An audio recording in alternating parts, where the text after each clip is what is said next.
Pemirsa, PT Transjakarta mulai merenovasi 11 halte Transjakarta sejak Jumat malam lalu. Dengan adanya revitalisasi, sejumlah halte terpaksa tutup sementara, salah satunya halte Duku Atas 1 Jakarta Pusat. Hingga pagi tadi, halte bus Transjakarta Duku Atas 1 berhenti beroperasi. Meskipun PT Transjakarta sudah mengumumkan rencana revitalisasi 46 halte bus Transjakarta, sejumlah calon penumpang mengaku belum mengetahui informasi tersebut.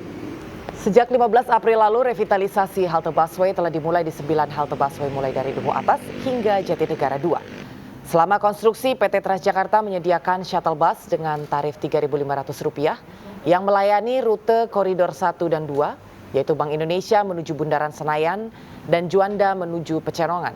Diprediksi revitalisasi rampung di akhir tahun 2022.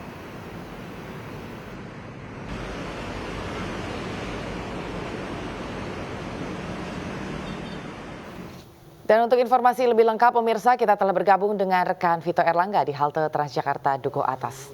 Selamat siang, Vito. Dengan ditutupnya halte Duku Atas ini, penumpang akan naik ke Transjakarta ini lewat mana?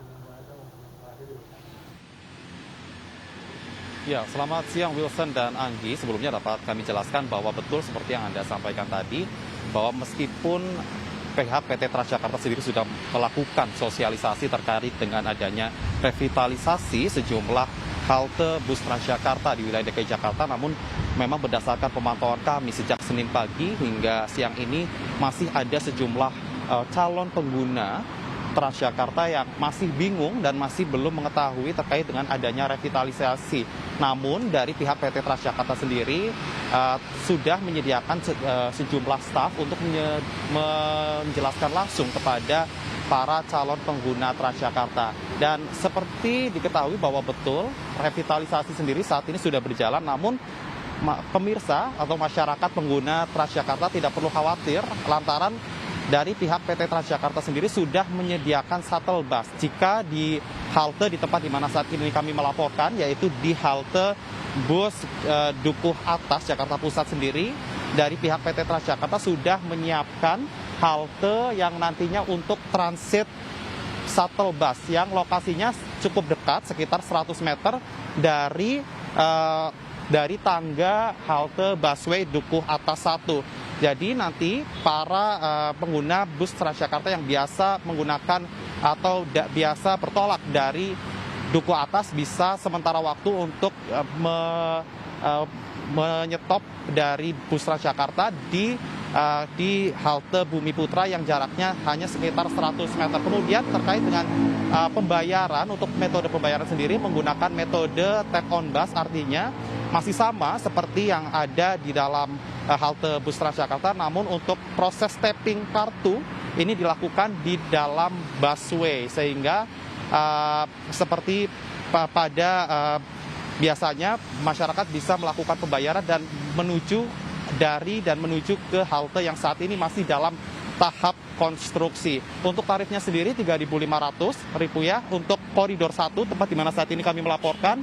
Ini melayani, untuk shuttle bus melayani dari Bank Indonesia menuju ke wilayah Bundaran Senayan. Memang seperti kita ketahui bahwa dari PT Transjakarta sendiri menargetkan terkait dengan masa konstruksi sebanyak 46 halte busway di Jakarta ini akan ditargetkan rampung selama 6 bulan atau pada Desember 2022. Kembali ke Anda, Wilson dan Anggi. Baik, Vito, apakah ada rencana untuk menambah jumlah halte yang direvitalisasi setelah nantinya 46 halte yang saat ini direvitalisasi selesai untuk menambah kenyamanan calon penumpang?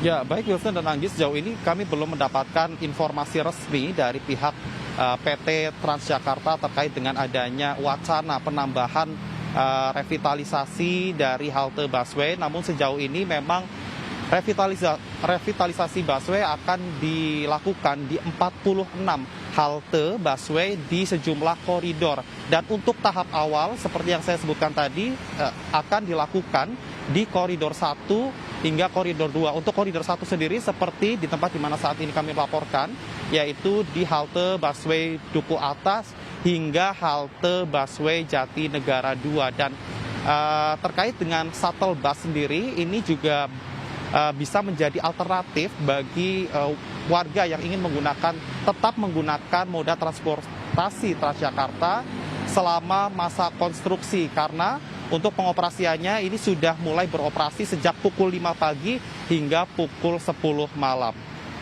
Kembali ke Anda, Wilson. Baik, terima kasih Vito untuk laporan dan informasinya. Selamat bertugas kembali dan tetap perhatikan protokol kesehatan. Ya, pemirsa, ratusan ibu-ibu di Kabupaten Bekasi, Jawa Barat berdesakan untuk mengambil BLT minyak goreng. Kerumunan BLT minyak goreng juga telah terjadi di Sukabumi, Jawa Barat.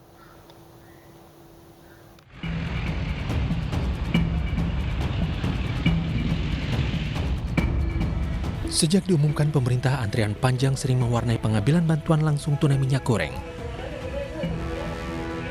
Seperti di Bekasi, Jawa Barat, ratusan ibu-ibu berdesakan di kantor desa Sukaringin untuk mengambil BLT minyak goreng. Kerumunan tak bisa dihindari karena warga berebut agar lebih cepat masuk menerima BLT. Warga bahkan sudah datang sejak pagi hari sambil membawa anak mereka demi mendapatkan BLT sebesar Rp500.000. Itu berapa bulan Pak? 500 Pak? Enggak, paling orangnya habis sebulan. 5 seminggu udah habis.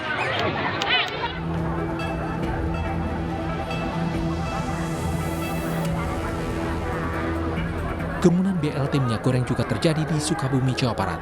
Warga yang didominasi ibu-ibu ini berdesakan agar bisa masuk dari satu pintu yang disiapkan panitia di kantor desa. Melihat kondisi ini, panitia akhirnya membagi sistem antrian dengan mendahulukan warga yang membawa anak dan lansia. Antrian seperti biasa, cuma kita ada dipisahkan antara yang lansia plus yang hamil dan punya bayi. Itu lebih didulukan atau diutamakan. Program BLT minyak goreng dari pemerintah diharapkan mampu meringankan beban serta mendukung daya beli masyarakat, terutama saat bulan Ramadan dan jelang Hari Raya Idul Fitri.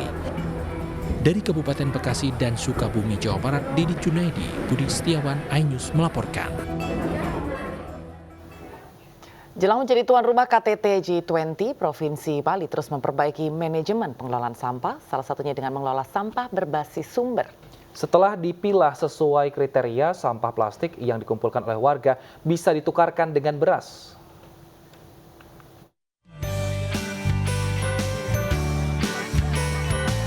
Bukan untuk antri minyak goreng, ratusan warga ini mendatangi bank sampah untuk menukarkan sampah yang dikumpulkan dengan beras di Pantai Jerman, Kuta, Badung, Bali.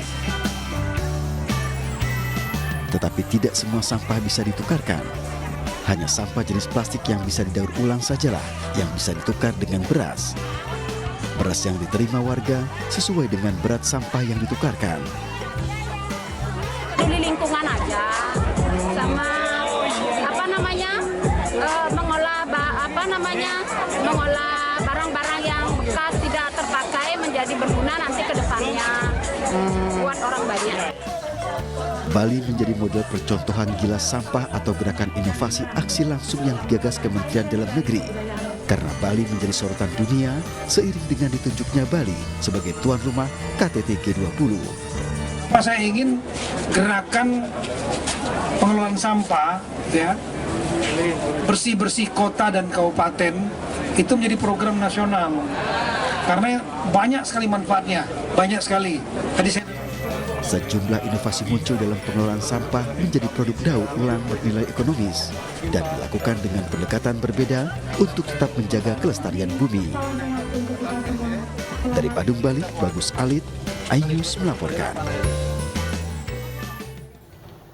Pemirsa, sebagai wujud keberpihakan pada masyarakat kecil, MNC Peduli melalui MNC Media kembali menyalurkan bantuan beras kepada masyarakat yang membutuhkan. Dan kali ini pemirsa, MNC Peduli melalui MNC Media menyalurkan beras ke pondok pesantren dan panti asuhan terbuka Al-Isyraq di Kebun Jeruk, Jakarta Barat.